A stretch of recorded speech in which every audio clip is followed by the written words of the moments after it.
All things must end. The beauty of this world is only capable of being fully realized because eventually, it must end. We value permanence, yet it is impermanence that gives things value. For what is the worth of something beautiful if it will always last forever? At the start of last year, I set a goal that I would acquire the Platinum Trophy for every Souls game before the year ended. That goal began with Bloodborne, Miyazaki's return to a PlayStation exclusive title since his first outing as a game director for Demon's Souls. So I thought it kind of funny that the end of that journey would be brought about by Dark Souls 3, the sister title that was built off the same engine as Bloodborne and marked the end of the acclaimed Dark Souls trilogy. Or so we thought. With Night Rain right around the corner, I felt the pressure creeping up on me like a fart that feels just a little too suspicious to not go sit down and blow ass over the safety of a toilet bowl. And on Christmas Day, December 25th of 2024, I achieved a hard-earned victory. It was a bittersweet ending to a merciless ass-whooping that I'll never forget. I can't help but feel this sense of kinship amongst my fellow chosen undead, curse-bearers, hunters, tarnished, and ashen ones alike. It's crazy to think that I've finally caught up to those who have been in this from the start, and I'm so excited to see what's on the horizon for Miyazaki and his little band of sadistic assholes that literally charge us money to torture ourselves for fun. It's been a wild year of getting good, and I can't wait to continue my trophy hunting journey with you all. So without further ado, I'm 7th Sage, I'm a musician from California. When I was really young, I got an N64 that came with Ocarina of Time for Christmas one year, and thus began my spiral into walking the abyss of video games. This is my trophy hunting journey and a video in defense of Dark Souls 3.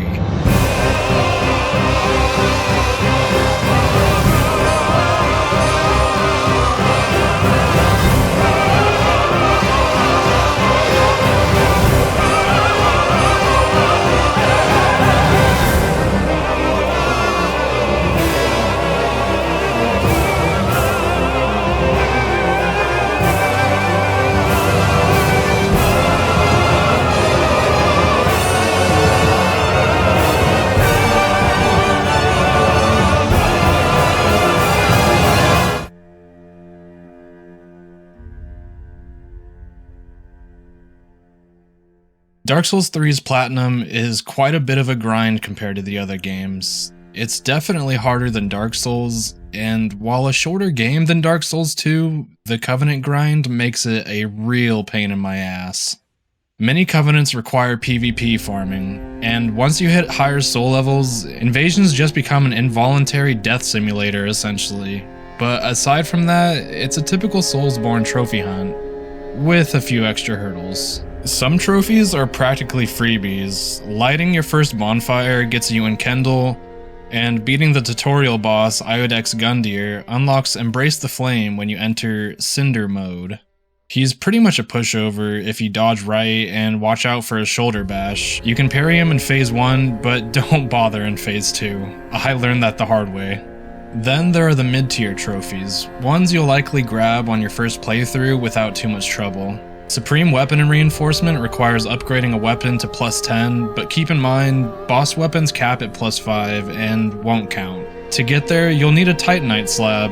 The easiest one comes from Squidward of Katarina when you bust him out of prison in Profane Capital. Master of Infusion is similar, just find 4 coals, hand them to Andre, and perform all the infusion types. Ultimate Estus goes hand in hand with Ultimate Bonfire, requiring 10 undead bone shards and 11 Estus shards to max out your flask. Don't worry if you miss any, because you can always just pick up the ones you already found in New Game Plus. Optional bosses like Curse-Rotted Greatwood can be tricky to find, but are laughably easy to beat. Before fighting him, grab the Moundmaker's Covenant by interacting with Nicolas Cage from behind in the Undead Settlement. This trophy is technically missable because during the Greatwood fight, old Treebeard with a dumpy over here will drop his BBL ass down a little too hard, breaking through the floor and crushing the NPC you need to talk to. But you can always get it again in New Game Plus, so don't worry too much if you do this in the wrong order. I won't go over every Covenant or boss, otherwise we might be here a while. Just take your time, explore, and you shouldn't have too much trouble finding all of these trophies. Once you have those, the real grind begins in New Game Plus and beyond.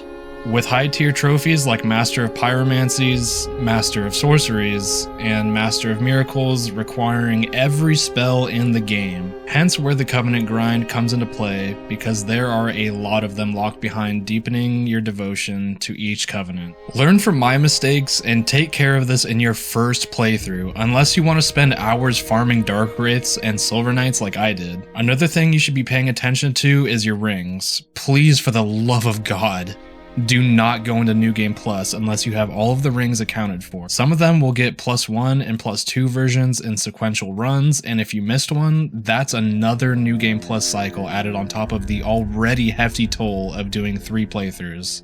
If you're going for the platinum in this game, please just keep a guide handy and prepare for some serious farming and plenty of frustration. But as much as Dark Souls 3 tests your patience, it rewards you tenfold with a world that beckons and bewitches you.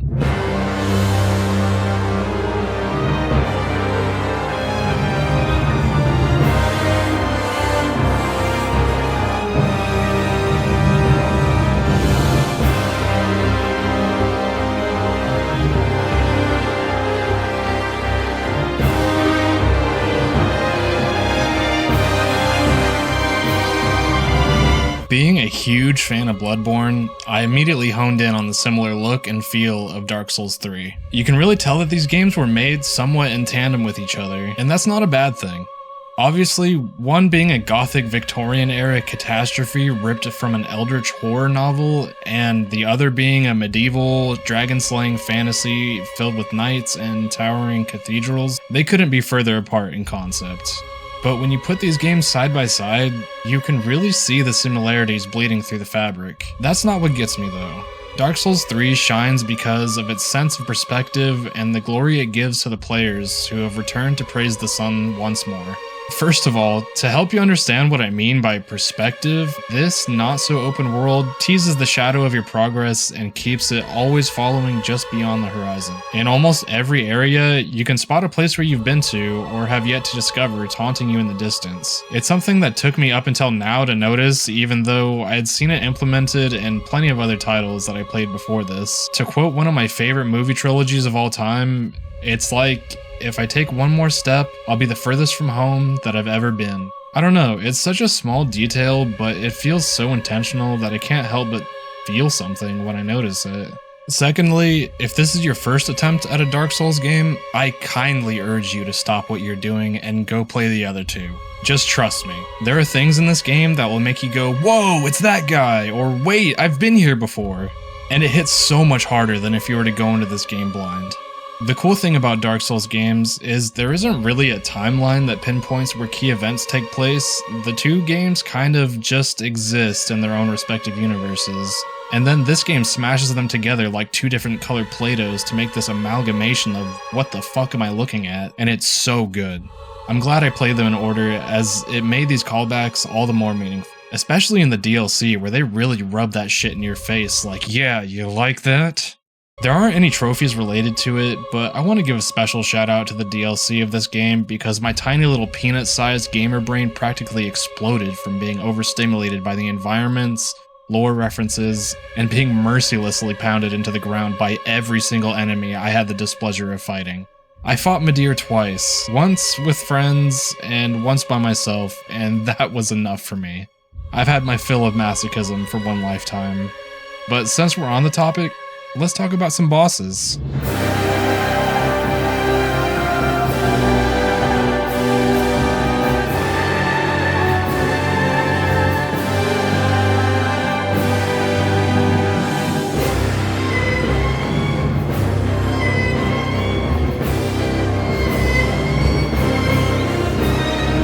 Okay, so before I start frothing at the mouth about how much I hated fighting this demonic dragon spawned from the darkest depths of video game hell, and how I could literally go my entire life without ever touching the Ring City DLC again, let's talk about some more chill bosses in Dark Souls 3. I'm gonna go out on a limb here and say that this game might have some of the easiest bosses in FromSoft history, besides the highly praised son of a bitch I mentioned earlier.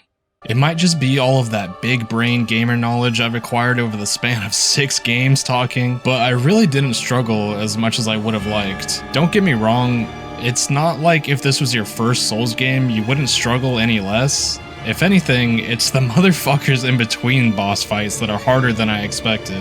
I can't tell you how many times I got absolutely demolished by the randomest bullshit just walking around trying to find the next boss. I feel like they knew what they were doing with these mob enemies too, because one of the bosses is literally just a big mob battle where you have to play fucking Where's Waldo attacking the one guy in the room being possessed by a big evil red fart cloud. Besides that though, I do think there are some really unique and memorable boss fights, such as this boss where it's recommended you use a specific weapon to defeat him, and you do this really cool wind slash thing that staggers him super hard. Or there's this big old chonky dragon that is not even really a boss fight, it's just you kind of fighting your way past a bunch of long neck boys to get to this ledge where you jump off and one-shot him with a plunge attack. Anyways, you should know how this goes by now. It's time to count down my top 10 bosses of Dark Souls 3. Starting off the list with number 10, Tree with Nutsack, the official Artorias fan club, Big Hat Logan's Big Hat Bastards, Bane of the Ass Man, what censorship was made for, Honey, why is our router disconnected? Not so kindly Mikola, Gurman if he was a hot nun with daddy issues, a homeless man, and last but not least, old no-name himself. Alright, I know that's kind of a cop-out answer because he's like everybody's favorite, but come on. Imagine you're playing Dark Souls 1 for the first time, and as you reach Anor Londo, you enter the main hall. Along the back wall, there's these 3 recesses with a statue of Gwyn and a statue of Guinevere. But for some reason, there's a statue missing. You think to yourself, maybe the developers just forgot to add a 3rd statue. But it's not just here, it's everywhere in Anor Londo. You forget about it until you get to Dark Souls 3, and then boom, a lightning-wielding, sauced-up motherfucker riding a fucking dragon shows up, and it hits you. This is him. The exiled son of Gwyn, who was erased from history for betraying his kingdom and siding with the dragons who they had been at war with. Might I add that this guy is essentially the reason the Sunbros exist, and why the player is tasked with linking the fire in the first place. Seriously, he might be in my top 5, if not top 3 favorite bosses of all From Software titles. I highly recommend you go read up on the lore behind Nameless King because it's so sick. Even though I was kind of let down by how difficult everyone hyped him up to be, I still had to respect the 1v1 and go blow for blow with him using the Demon's Fists. Which, by the way,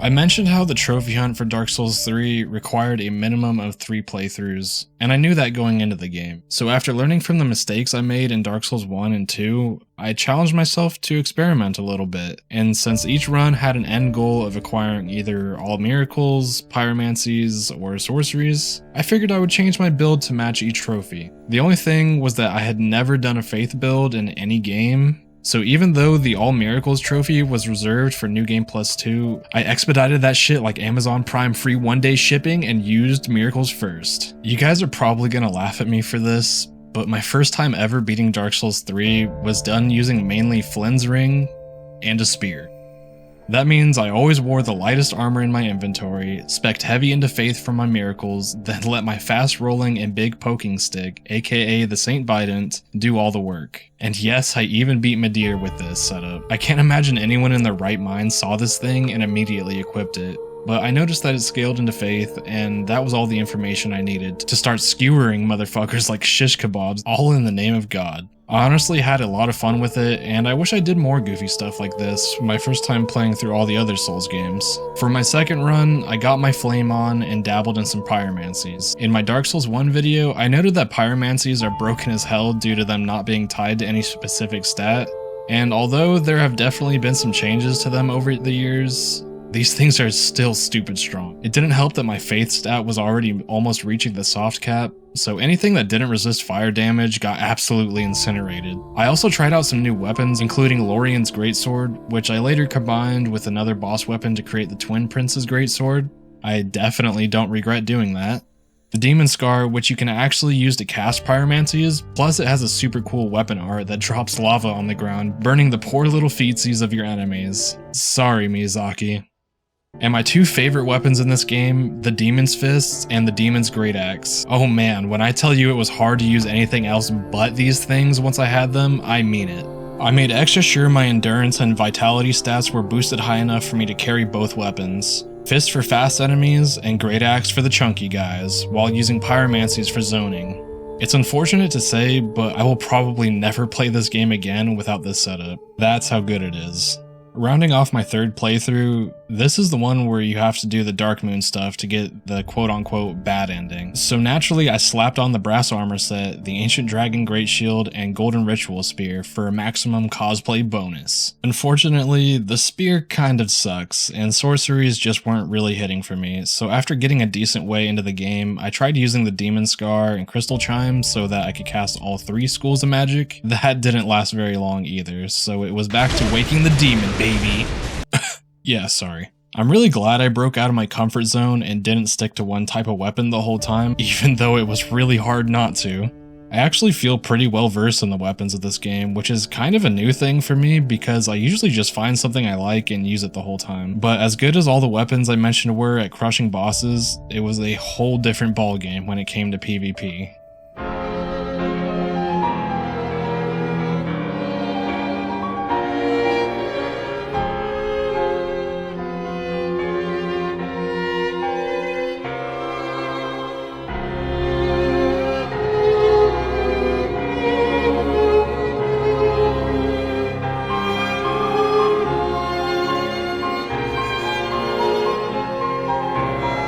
So Dark Souls can be a laggy mess, and Dark Souls 2 has an issue with soul memory, which I actually think got fixed recently because I've been playing through it again with a friend for his first time and have had like 0 issues being way higher level tiers than each other, but don't quote me on that. Anyways, with that being said, the cooperative multiplayer is arguably the best it's ever been here. You still have to consume these stupid uncraftable embers to make yourself able to search for summon signs, but there's no humanity, no summoning bell, no ring you have to wear. It's just overall a great experience. If Elden Ring didn't exist, I would probably say this is the best game to get a couple of homies and play through together. But where there are cooperators, there's almost always going to be an invader using some bullshit weapon and running away the second he takes the slightest bit of damage to go hide behind the hordes of enemies standing in your way. Keep those seeds of a giant tree on deck at all times, because not only are there red and blue summons, there are also purple summons, who can attack both hosts and invaders alike. So if they miraculously decide you're not worth helping, they can switch sides at a moment's notice and mess your shit up. I swear, it's like a balancing act in these games that the better the cooperative multiplayer is, the sweatier the PvP gets. Elden Ring has its fair share of no-life-having, rage-inducing crash-out players whose only source of satisfaction is trying to make you not have fun, but this game is by far the worst when it comes to invaders. To help me express my gripes about PvP in Dark Souls 3, I've invited my good friend the Donut Lad, who got me into Dark Souls in the first place, to say a few words about his experiences. The best way that I could put into words how Dark Souls 3 PvP feels.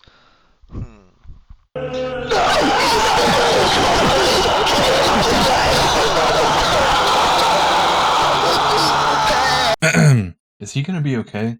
I had heard of Dark Souls fight clubs before, but I never experienced one until this game. Basically, the goal is to see how long you can last without healing. 2 people enter the ring, and 1 person leaves while the others stand around you emoting until it's their turn. If you even think about using an Estus flask, you are liable to get jumped by every other player in the session. I like that there's a system in place and a mutual agreement amongst each other for these kinds of players to meet up and duke it out, but although I appreciate the art form, it's just not for me. I'm not good at it, and it's usually not a requirement for my trophy hunts, so I'll let them do their thing and I'll do mine. Maybe someday in my eventual return to these games to further appreciate them in years to come, I'll have my PvP villain training arc. For now though, I'm happy just doing challenge runs and helping my friends who haven't played these games before.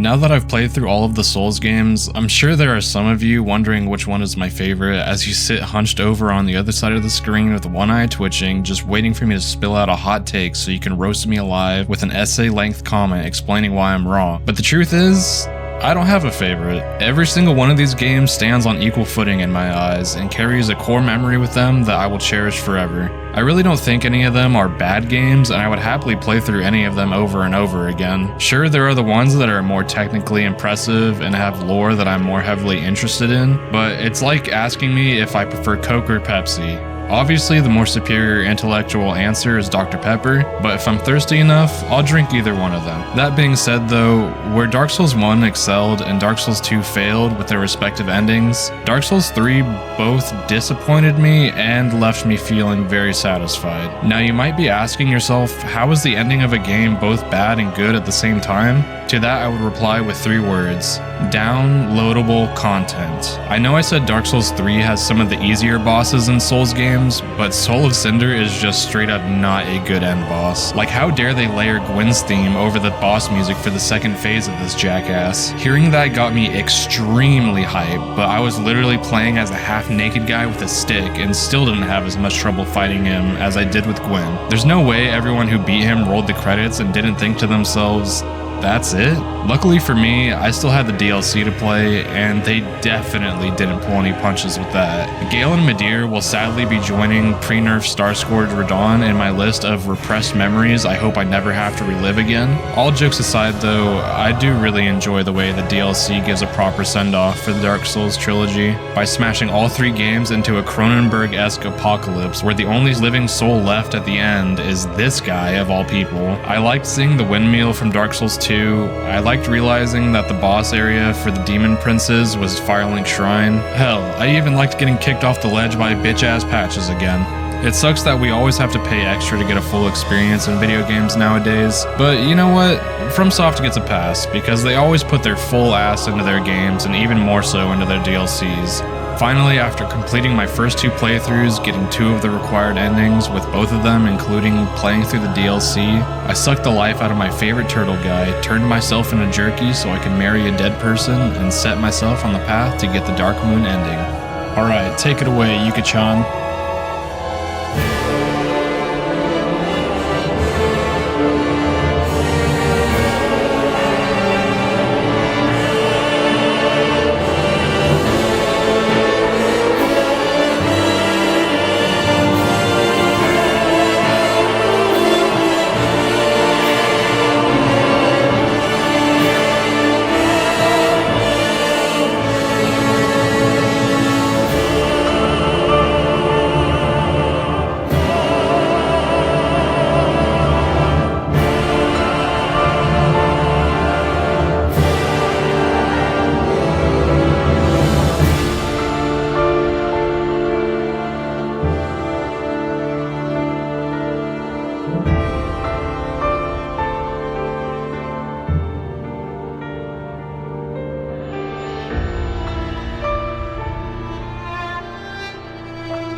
I know it took me a while to make this video compared to my other 2 Dark Souls videos, but I really just wanted a break after accomplishing my goal of trophy hunting all the Souls games. Between that and life stuff and my band releasing an album earlier this year, it's hard to fit everything into the daily schedule, but I promise to upload more often. A good way to keep me motivated is to click the like and subscribe buttons before leaving a comment. I try to respond to everyone in some way, so don't be shy. I want to try and reach 500 subs before the end of this year, so doing all of that would really help me out and is greatly appreciated. I also stream all of my trophy hunting back on Twitch, so if you want to see the action live, the link is in the description. I've been making very slow progress on the Resident Evil series and recently started the Monster Hunter games with plans to do games like Doom, Borderlands, and Devil May Cry this year. If you made it this far in the video, I mean this in the most sincere way, thank you. I do this not only for myself, but also for you guys who love this stuff just as much as I do.